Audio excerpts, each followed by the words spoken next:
Hey guys, Ernie here and welcome to the Paleo Hiker MD channel. Today I'm going to show you how to use a wood lathe to make custom handles for a couple of ferro rods. Thanks for watching.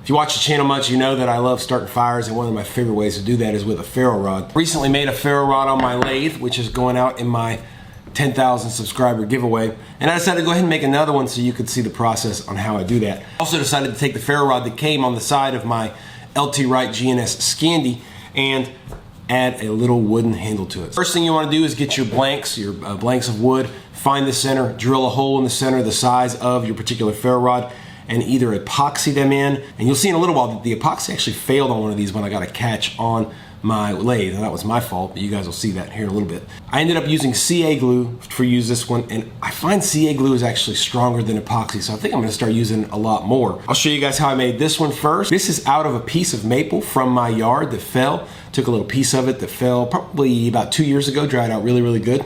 Made this out of it. And this is from a wood called lignum matai.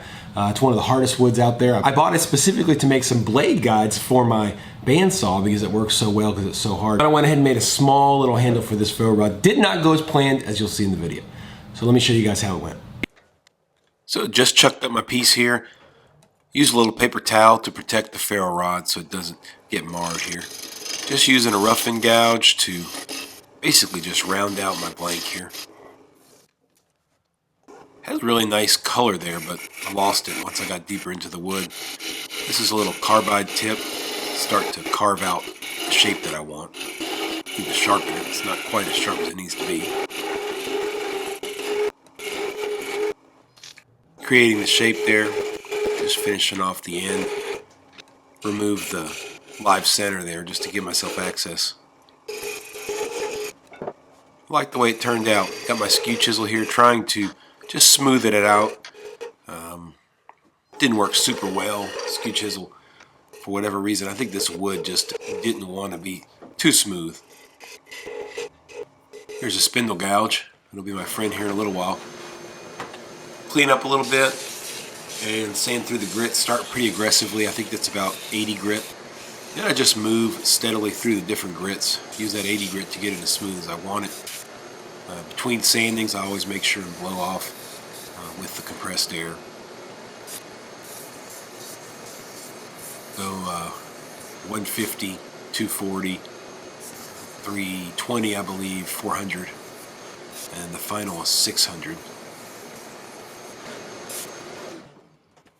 What I do with the final is I use this combination of beeswax and raw linseed oil. Then I just polish it in with a 600 grit sandpaper and take it off with paper towel. And there's the finished ferro rod.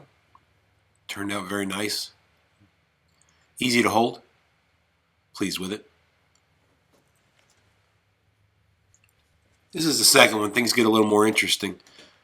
This wood is extremely hard, which I'll find out here soon. I'm trying to get it centered, and I'm getting a little bit of a unbalance.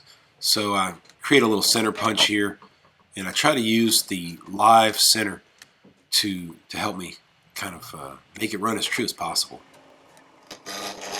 Again, using the roughing gouge here to try to get it round. Almost there, not quite.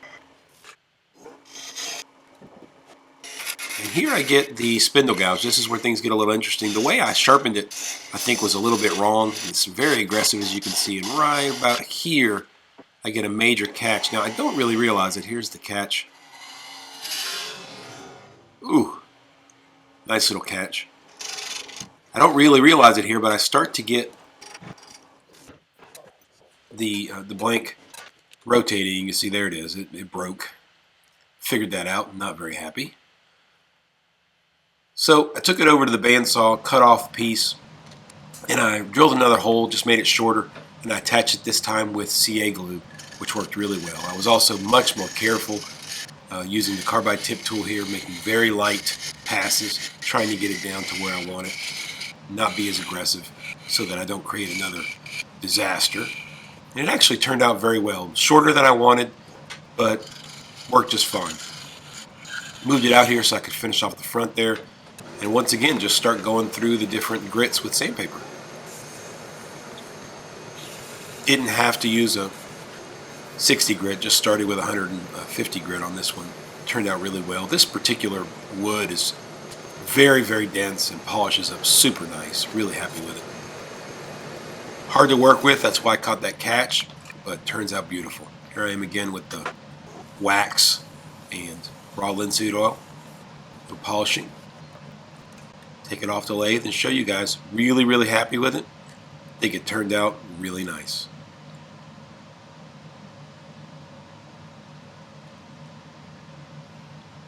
So very quickly, this is the one that's going out in my 10,000 subscriber giveaway. I think it actually turned out a little bit nicer than the one we just turned, which is this one. I ended up kind of messing up the hole, made the hole too big. But anyway, turned out okay. I like the handle on this one better than the original one that I made. I was able to put this little lip in it right here, so it's a little bit easier to hold. I like the lanyard hole on this one better, but what I did was just tie the lanyard hole here, and this actually flows back and forth, and it does give you a nice, easy place to grab onto. You can grab the side of this lanyard, so it works out pretty well. Taking a look at the smaller one, this one turned out very well. Still has a shock cord. I put it back on. You can see I've used this one for a bit. The reason that it has such a narrow profile is because it goes here on this knife. Pop it on there, and you just sling it around there with that shock cord. I needed it to be very narrow so that it would fit on the side.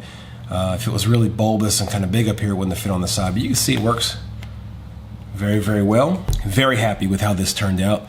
This hardwood polishes up super nice. It feels really good. Very happy with it. Obviously, you have to have a lathe or access to a lathe to make these kinds of projects. But listen, it's a really easy beginner project. If you can get yourself a small lathe, you can do this.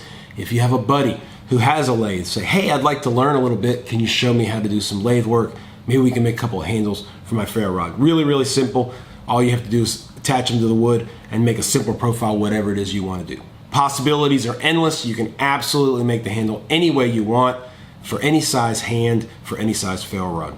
As always, guys, I appreciate you checking out the Paleo Hiker MD channel. Lots of great stuff coming out here in 2019. Trying to incorporate a little bit of DIY woodworking along with the channel. That's how we ended up using the lathe. I have plans to use the lathe for other things, including making a pretty awesome hobo hand line coming up. Show you guys how to catch some fish using just a hand line. Hope everyone's had a great holiday season. This should be coming out sometime in the beginning of 2019. So thanks for watching. Stay tuned for more videos. Thanks, guys.